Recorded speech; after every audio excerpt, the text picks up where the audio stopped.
Yo, this person has like a great setup. I mean, look at this setup. It's great. Look at that. Ooh, amazing. Getting the next 10,000 hours of Neymar gaming in, becoming a gaming world champion probably. Great to see. You got like fitness going on right now. Some outdoor fitness. I don't know. Looks like the army right here. We'd love to see it.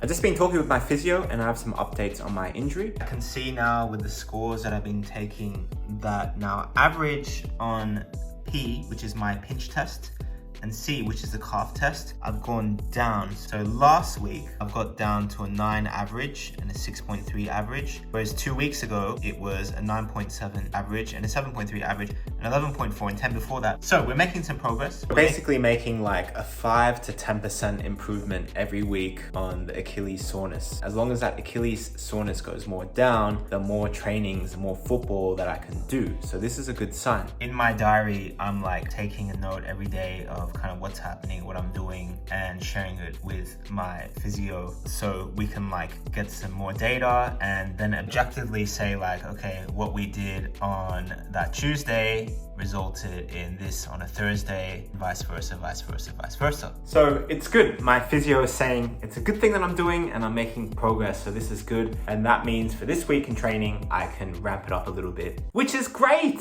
Yes. It's off to the gym.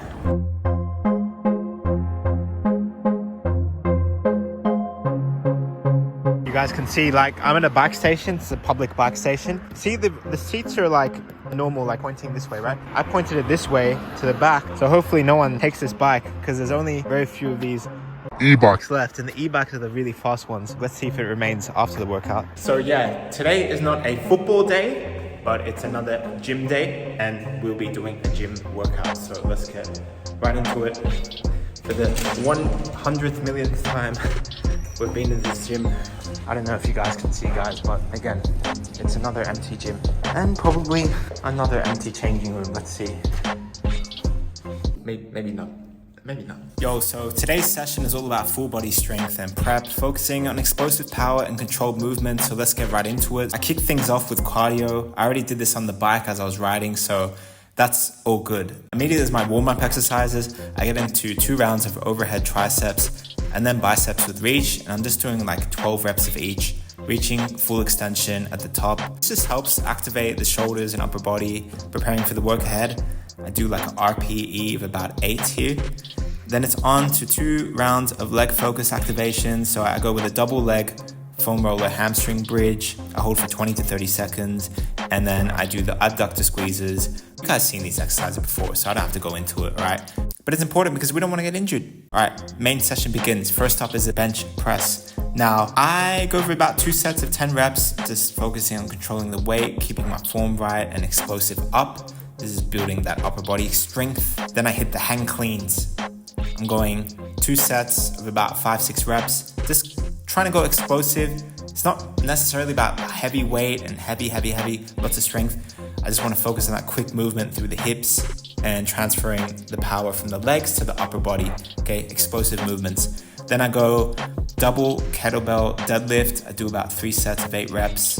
This helps target my hamstrings, glutes, and lower back while maintaining stability, so I keep the movements controlled.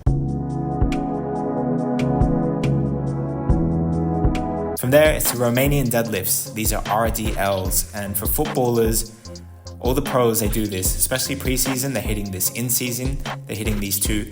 And I'm aiming for about 2 sets of 6 with a heavy focus of control. It really helps, hits the hamstrings and lower back, strengthening that posterior chain. And then we finish off strong. First, the band assisted reverse Nordic. This looks weird, but it's very effective. My physio gave these exercises to me.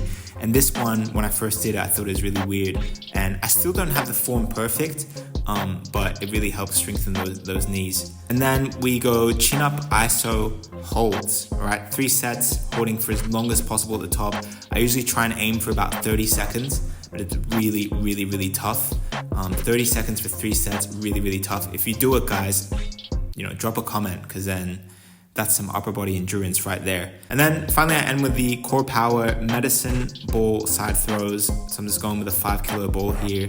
And the explosive movement wraps up the workout by engaging the core and the rotational muscles and we finished the workout off strong. So that was it for today's full body session. So it's time to go home. Just finished my workout. I just went to the toilet and my pee was like red. Why is my pee red? Then I realized, oh, Nick, calm down. Okay, it's because I ate beetroot the last 24 hours. I'm not dying. I didn't have such a hard workout that I have internal bleeding or something. But yeah, guys, workout's done. Feel good, feel great. And now I want to talk to you about one player.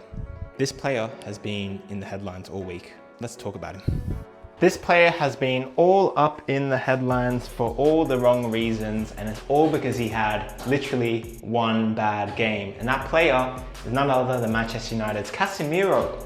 Everyone's calling for his head that he should get dropped, that he gave away the ball too many times in the Man United game, so he got subbed off at halftime, led to all these goals. He shouldn't be a Man United player anymore. Where's his head gone? And wow, the criticism is so intense about Casemiro. It's like he's the scapegoat for Manchester United's problems, that it's all him that led to the downfall against Liverpool and all that. Guys, come on, get real. It is not Casemiro's entire fault that they lost the game. Yeah, maybe he contributed to it partially, but you don't lose 3-0 and just absolutely get demolished by Liverpool and just blame it all on one player. No, it can't be. It absolutely can't be. Whatever the pundits thought of the game, I thought it's just so interesting how the media and the critics are just all out for a scapegoat, and unfortunately this time it is Casemiro. I think with the Casemiro example right now, with all the criticism he's getting after one game, it's just a reminder to all you players out there that like you will get criticism and you're only as good as your last performance, right? So Casemiro has a bad game or a couple of bad games and all of a sudden he should be, his head should be called on the chopping table, when actually last season, a lot of people would argue he was one of Manchester United's best players. That's why it doesn't matter how many games you've won, you're only as good as your last performance. Casemiro, harsh reminder of that. Now let's see if my bike is there. Yes, guys, the trusty bike method worked. The gold standard e-bike is still in contention. Let's go. I remember Karim Benzema, after Cristiano left, a lot of people were criticizing his performance at Real Madrid, saying he's got to go, saying he's not good enough, saying there needs to be more transfers that replace him.